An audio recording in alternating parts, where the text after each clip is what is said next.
Welcome back to the channel of நெல்சா. நான் உங்க மகேஷ். இந்த எபிசோட் துரந்தர் படத்தோட ரிவ்யூ தான் பார்க்க போறோம்.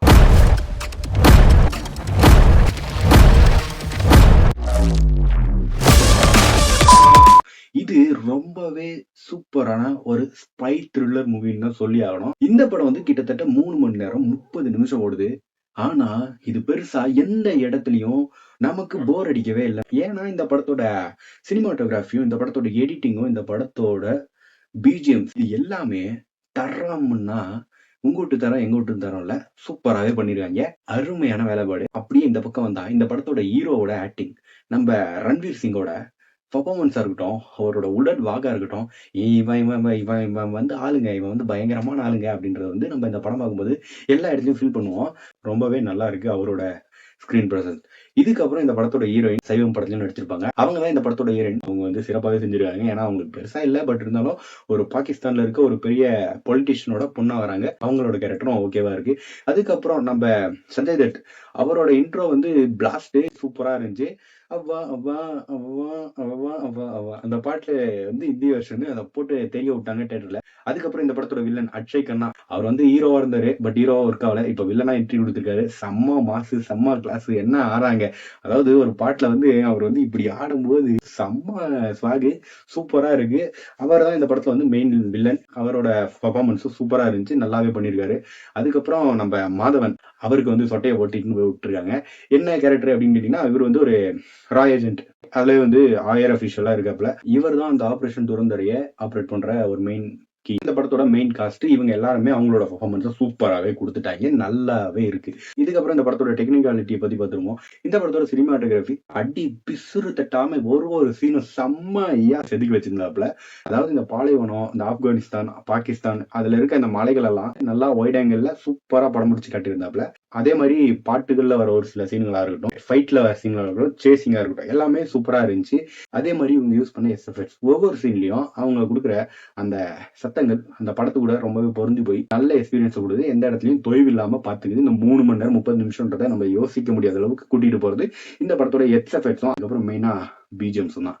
இந்த படத்துல வந்து பிஜிஎம்ஸும் சாங்ஸும் எடுத்துக்கிட்டோம்னா, சாங்ஸ் வந்து ஓகே அப்படின்னு வச்சுட்டோம்னா, இந்த படத்தோட பிஜிஎம்ஸ் ஒவ்வொரு இடத்துலயும் இவங்க யூஸ் பண்ற பிஜிஎம்கள் அற்புதமா இருக்குன்னு சொல்லலாம். எல்லாரோட இன்ட்ரோவும் சரி, ஹீரோவுக்கு வர பேக்ரவுண்ட் பிஜிஎமும் சரி, இல்ல வில்லனுக்கு போடுற பேக்ரவுண்ட் பிஜிஎமும் சரி, அற்புதமா இருந்துச்சு. அதனாலேயே இந்த படத்துல இருக்க அந்த 3 மணி நேரம் 30 நிமிஷம்ன்ற டியூரேஷன் நம்ம மறந்து இந்த படத்துக்குள்ள பாத்துக்கிட்டு தான் இருக்கும். இதுக்கப்புறம் இந்த படத்தோட விஎஃப்எக்ஸ் சொல்லி ஆகணும். இந்த மல்டிப்ளை, அது ஆளுங்களை மல்டிப்ளை பண்றதா இருக்கட்டும், நிறைய ஃபைட் சீனிங்ல வர ஃபயர் பிளாஸ்டா இருக்கட்டும், எல்லாமே வந்து சூப்பராகவே பண்ணியிருந்தாங்க. அதே மாதிரி இந்த படத்தோட எடிட்டிங் ரொம்பவே முக்கியமான ஒரு பார்ட்டை பிளே பண்ணுது எடிட்டிங். ஐ திங்க் இந்த டைரக்டர் வந்து ஒரு 7-8 மணி நேரம் ஃபுட்டேஜ் எடுத்துன்னு போய் கொட்டிருப்பாரு போல. அந்த ஃபுட்டேஜ்ல இருந்து பொறுக்கி எடுத்து இந்த படத்தை 3 மணி நேரம் 30 நிமிஷத்துக்கு நம்மளுக்கு கொடுத்துருக்காரு. அதே மாதிரி இந்த படத்துல நிறைய உண்மை சம்பவத்தோட ஃபுட்டேஜையும் இணைச்சிருக்காங்க. அதையும் சூப்பராகவே எடிட்டர் பார்த்திருக்காரு. என்னென்ன அப்படின்னு கேட்டீங்கன்னா, ஃபிளைட் ஹைஜாக்கு, அப்புறம் வந்து 9/11 அட்டாக், அப்புறம் Mumbai Taj hotel attack, parliament attack அப்படின்ட்டு இந்த நிறைய உண்மை சம்பவங்களையும் ரொம்பவே அழகா இந்த படத்து கூட கோர்த்து எடிட் பண்ணியிருக்காப்புல. அவரோட ஒர்க்கு செம்ம பிளாஸ்ட்.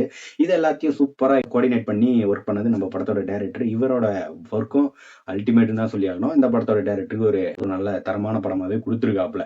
இதுல எந்த இடத்துல நம்மளுக்கு பிரச்சனை அப்படின்னு கேட்டீங்கன்னா, இந்த படத்தோட வயலன்ஸ் என்ன அப்படின்னு கேட்டீங்கன்னா, இந்த படத்தோட வில்லன் அவரோட ஒரு ரிவெஞ்சுக்கு ஒருத்தவனை கொல்லுவாரு. அந்த சீன்ல ஒரு பெரிய பொருளை வச்சு அடிச்சு கொல்லும் போது அந்த சீனை ரொம்பவே ப்ரூட்டலா காட்டுவாங்க.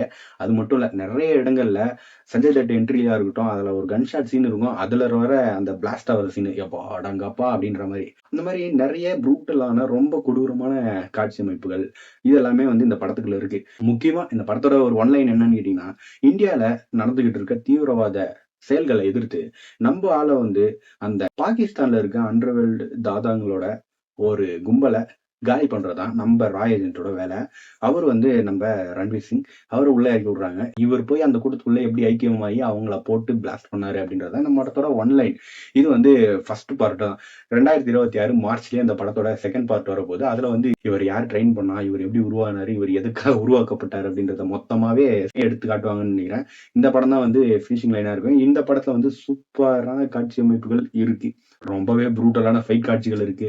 ரத்த கலைரையா பறக்க ஓடும் காட்சிகள், இந்த மாதிரி நிறையவே இருக்கு. 3 மணி நேரம் 30 நிமிஷம் ஓடக்கூடிய படம். இன்டர்வெல்ல 2 மணி நேரத்துக்கு அப்புறம் தான் விடுறாங்க. எப்படா இன்டர்வல் விடுவீங்கன்ற ஒரு யோசனை கண்டிப்பா எல்லாருக்கும் வரும். ஏன்னா அந்த அளவுக்கு கொஞ்சம் அந்த டயர்ட்னஸ் இருக்கும். பட் படமா எங்கேஜிங்கா எடுத்துட்டு போறாங்க.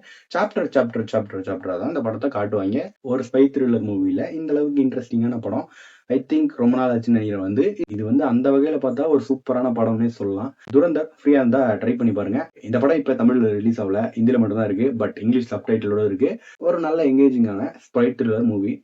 இந்த வீடியோ பிடிச்சிருந்தா லைக் பண்ணுங்க, கமெண்ட் பண்ணுங்க, ஷேர் பண்ணி சப்ஸ்கிரைப் பண்ணுங்க நண்பா. இத்துடன் இந்த வீடியோ முடிவடைகிறது. உங்களை அடுத்த வீடியோவில் சந்திக்கிறேன். Okay bye.